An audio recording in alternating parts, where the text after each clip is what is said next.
Change হয়ে গেছে অনেক, রিপোর্টার অনেক চেঞ্জ। আমরা তো ছুটির দিন না, ও ছুটির দিন এই জন্য স্টাফ লই আসছে।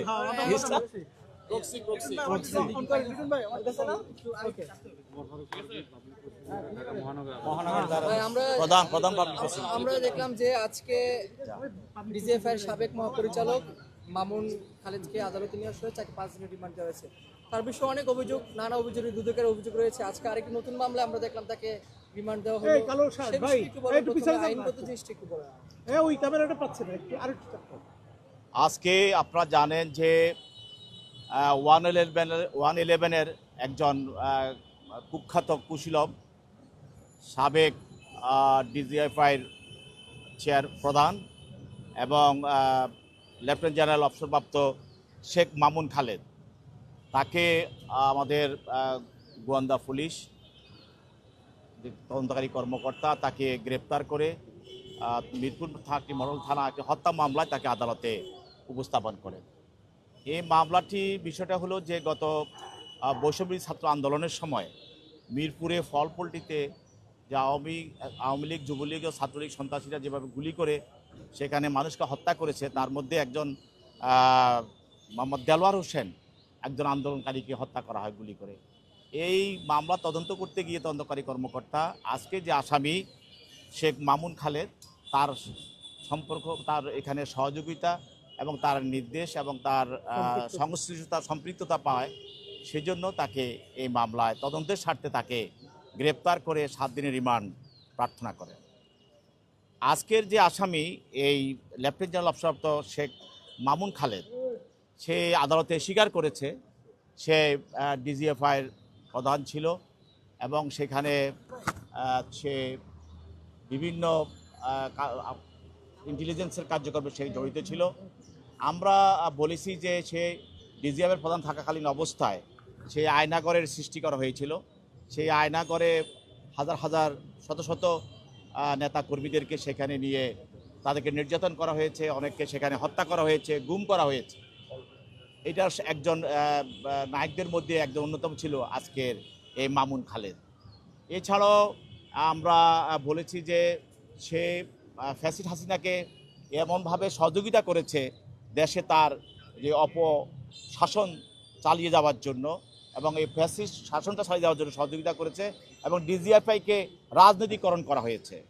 এই সহযোগিতা করার কারণে তাকে বিভিন্ন সময় সে ফ্যাসিস্ট হাসিনা তাকে পদোন্নতি দিয়েছে এবং সে ক্ষমতা অপব্যবহার করে সে আদালতে স্বীকারও করেছে যে জলসিঁড়ির সেখানে শত শত কোটি টাকা সেখানে তারা লোপাট করেছে এবং সেখানে তারা তারা আত্মসাৎ করেছে। এটাও সেখানে সে আদালতে স্বীকার করেছে। আমরা এও বলেছি যে বাংলাদেশের সাবেক 3 বারের প্রধানমন্ত্রী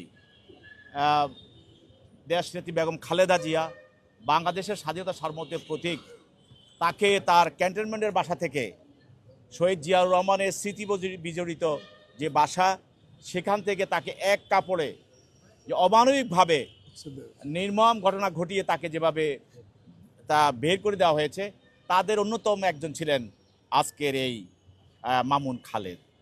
তো সেই হিসাবে সে তার বক্তব্যে সে বিভিন্ন এবং সে এও স্বীকার করেছে যে আমি বিভিন্ন সময়ে ম্যাজিস্ট্রেটের কাছে আমি টেলিফোন করে আমি জামিনের বিষয়ে আমি তদবির বিষয় করতাম 111-এর সময়, এগুলি সে আদালতে স্বীকার করেছে। তো আমরা সর্বোপরি আমরা দেখছি যে এই আসামি ফ্যাসিস্ট হাসিনার খুবই আস্থাভাজন ছিল। সে ডিজিএফআইয়ের প্রধান থাকা অবস্থায় সে বিভিন্নভাবে আয়নাঘর, জলসিঁড়ি টাকার আত্মসাৎ এবং দেশনেত্রী বেগম খালেদা জিয়াকে ঘর থেকে এক কাপড়ে বের করে দেওয়া, অমানবিকভাবে বের করে দেওয়া, সব কিছুর সঙ্গে এবং মানুষকে গ্রেপ্তার করা, অন্যায়ভাবে রাজনৈতিক নেতাকর্মীকে গ্রেপ্তার করা, তাদের ব্যাপারে আদালতকে দিক নির্দেশনা দেওয়া, এগুলি সব কিছু সে করেছে এবং সে আদালতে এগুলি তার বক্তব্যের মাধ্যমে স্বীকার করেছে। সেও বক্তব্য দিয়েছে এবং তার পক্ষে তার আইনজীবীরাও তার পক্ষে বক্তব্য দিয়েছে। উভয়ের বক্তব্য শোনার পর বিজ্ঞ আদালত আমরা এও বলেছি যে তার বিরুদ্ধে দুর্নীতি দমন কমিশনের মামলাও আছে। সেই মামলা গত মেতে সে এবং তার স্ত্রীকে বিদেশে যেন যেতে না পারে সেই জন্য নিষেধাজ্ঞা দেওয়া আছে। সেই জন্য আমরা উভয় পক্ষের বক্তব্য শোনার পর বিজ্ঞ আদালত 5 দিনের রিমান্ড মঞ্জুর করে তাকে অধিকতর জিজ্ঞাসাবাদ করার জন্য আমাদের তদন্তকারী কর্মকর্তার কাছে হস্তান্তর করেন। তার বিরুদ্ধে মামলা আছে কয়টা সব মিলায়? এটা কোনো পরিসংখ্যান আছে কিনা? একটু দাঁড়ান না, এটার উত্তরটা দিন। তার বিরুদ্ধে মামলাগুলো আমরা এখনো এখানে আজকের ফরওয়ার্ডিংয়ে সব মামলাগুলো আসে নাই, তবে দুর্নীতি দমন কমিশনে তার বিরুদ্ধে মামলা আছে এবং এই একটি মামলা আছে, আরও মামলা আমরা তাকে খতিয়ে দেখা হচ্ছে এবং তার বিরুদ্ধে আরও মামলা। বেগম খালেদা জিয়াকে যে বাড়ি থেকে উচ্ছেদের কোনো মামলা হবে কিনা, এটা আপনারা নতুন করে কোনো মামলা করবেন কিনা? সেটাও আমাদের সরকার চিন্তা ভাবনা করবে, পরবর্তীতে সেই কি ব্যবস্থা নেওয়া যায় সেটা সরকারি একটা সিদ্ধান্ত প্রশ্ন নেবে। সেটা হলো, উনি বলেছেন যে তারেক রহমানকে জামিন দিতে উনি বিচারকদের সরাসরি ফোন দিতেন। আমরা দেখলাম যে ধরেই নিলাম তিনি আমরা এই জামিন দিয়ে- কথাটাকে আমরা উনি আদালতের একটা অনুকম্পা নেওয়ার জন্য চেষ্টা আমি করেছে, প্রশ্নটা- হ্যাঁ। অনুকম্পা নেওয়ার চেষ্টা করেছে, কিন্তু তার এই বক্তব্যে উনি স্বীকার করেছেন যে উনি ক্ষমতার অপব্যবহার করে বিচারকদেরকে উনি অ্যারেস্ট করার পিছনে, রিমান্ড দেওয়ার পিছনে এবং তাদেরকে জামিন দেওয়ার পিছনে সেই ভূমিকা পালন করেছে। আদালতে আসামি কি বলেছে এতক্ষণ বলবো? না, বলেন না, একটু সমস্যা, অনেকে লাইভে আছে তো। কেন ভাই? আদালতে আসামি সে বক্তব্য চেয়েছে, সে বক্তব্য সে যে আর্মিতে সে যে ডিজিএফআই দায়িত্ব পালন করেছে, ইন্টেলিজেন্সের দায়িত্ব ব্রাঞ্চের দায়িত্ব পালন করেছে, এগুলো সে স্বীকার করেছে এবং শেখ হাসিনা তাকে ডিজিএফআইয়ের প্রধান করা হয়েছে, চেয়ারম্যান করা হয়েছে এবং ওই সময় আমরা বলেছিলাম যে অনেক আর্মি অফিসার, মেজর ছিল, ব্রিগেডিয়ার ছিল, মেজর ছিল, তাদেরকে ফোর্সফুলি তাদেরকে আর্মি থেকে বের করে দেওয়া হয়েছিল, কিন্তু যারা ফ্যাসিস্ট হাসিনাকে সমর্থন করেছিল তাদেরকে পদোন্নতি দেওয়া হয়েছে, সেই হিসাবে সেও পদোন্নতি পেয়েছে এবং সে বলেছে যে জলসিঁড়ির বিষয়টাও সে বলছে যে এখানে যে শত শত কোটি টাকার বিষয়টাও সে আদালতের সামনে নিয়ে আসছে এবং এটার সঙ্গে সে জড়িত ছিল, সেটাও সে বলেছে।